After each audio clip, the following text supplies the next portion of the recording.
Plume nègre.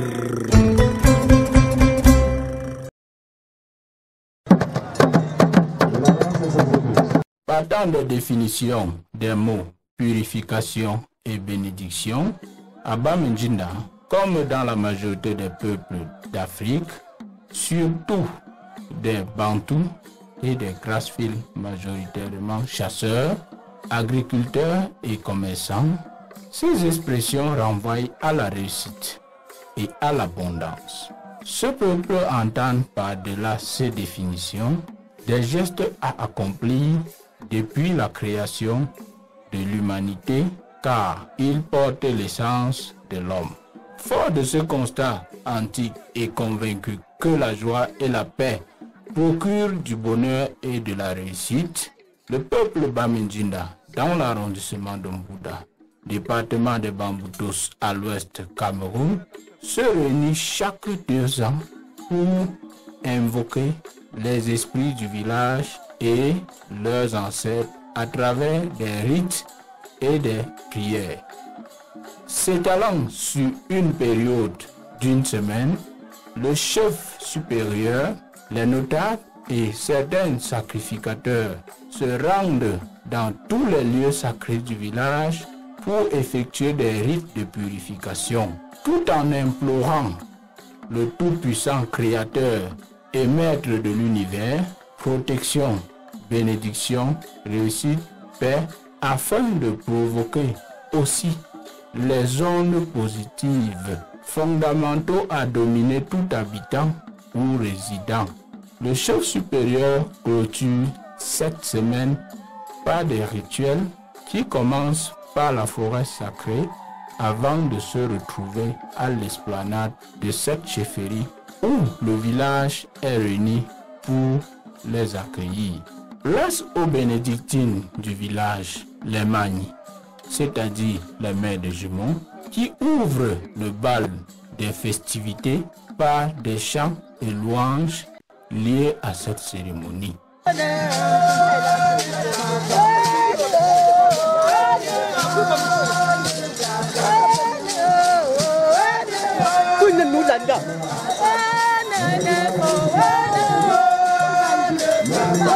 Ensuite, une colonne constituée des membres de la société secrète, notables membres des 9, des 7, dont le chef supérieur en fait contingent, de certains princes et femmes qui ont reçu l'onction de notabilité. Avant d'être reine, mère et princesse, je suis d'abord notable.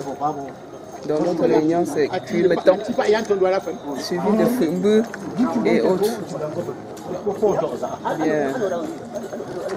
On est là pour purifier le village, comme d'habitude, chaque année impair. Ouin d'acajou, collier serti des jujubes et autres essences rares tirées de la forêt sacrée, il s'offre en spectacle. Je suis docteur traditionnel. Moi, j'ai ajouté à l'acajou le koukouma. Le koukouma qui est une très grande plante médicinale, même recherchée. J'ai mis ça sur moi, ajoutant à la poudre d'acajou. Dans l'accoutrement spécifique que nous décrit le chef supérieur, ils sortent de la forêt sacrée chargés des symboles dominants de la nature, à savoir feu, air, eau. Ils préparent le rituel d'immolation qui se fera quelques minutes plus tard devant l'entrée de la cour royale.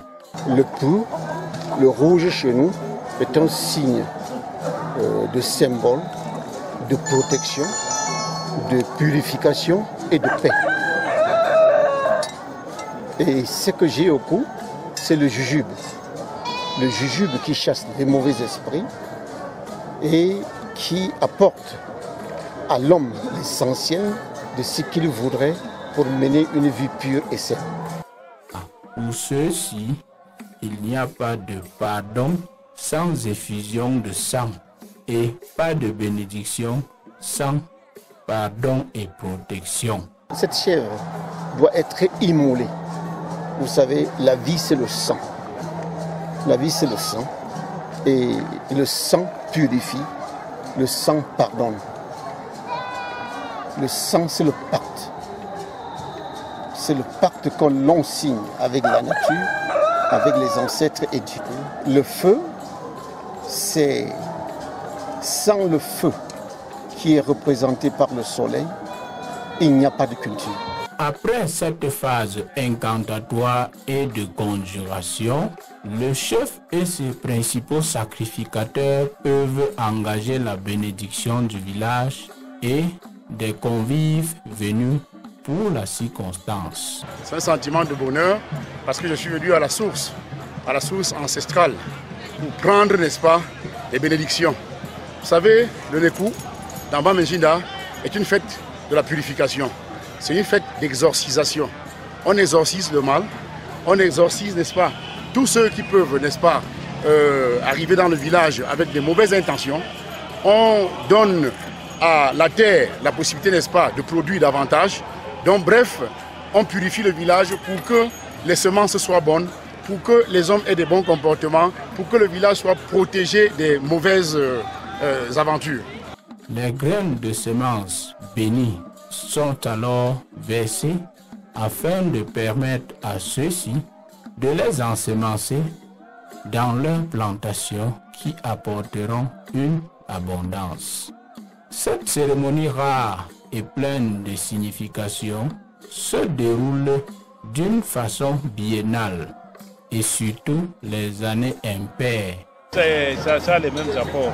C'est dans la façon de faire que l'on peut trouver parfois des différences. Mais le but est toujours de débarrasser le village des mauvais esprits, des esprits maléfiques et d'assurer au village la prospérité. La culture étant l'âme du développement incontournable et incomparable, le peuple Bamenjinda a compris à travers son comité de développement.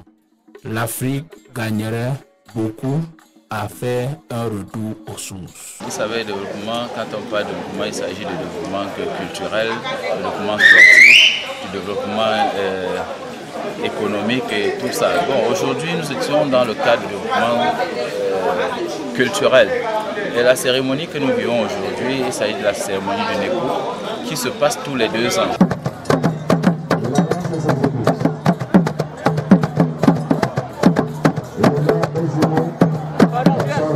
Le son de ce tam-tam spécial qui symbolise le Nekou Bamenjinda nous retient ici alors que nous sommes obligés de quitter précipitamment l'esplanade de la chefferie Bamenjinda à cause de cette pluie qui nous donne les raisons de croire aux confidences d'un sage qui dit « Les ancêtres ont béni et compris nos doléances sacrificielles. » Conscients que la moisson sera bonne, nous préparons notre entrée prochaine dans cette chefferie pour la fête du Tarou, qui symbolise à son tour la première réussite de ces cultures.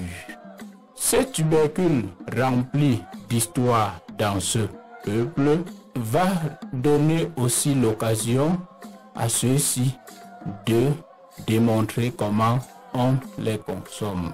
En attendant la prochaine année impaire, le peuple Bamenjinda continue par-delà cette culture à s'attacher aux valeurs et à encourager le culte de l'effort et du travail bien fait.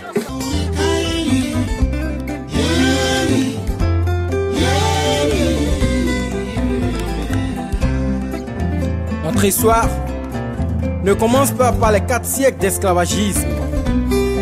Notre histoire ne se résume pas à la conférence de Berlin et à l'impérialisme. Notre histoire n'est pas seulement un mélange de guerre ethnique et du tribalisme. Notre histoire n'est pas celle des coups d'État et du caporalisme. Notre histoire est peut-être un peu souffrante, mais pas du VIH ni du paludisme. Écrit en hiéroglyphes sur les papyrus, gravé dans les pyramides, C'est à travers les scarifications sur nos visages que cela réside. Du 2 x 5 aux 3 bandes, moi je porte la griffe de mes ancêtres, symbole de mon identité.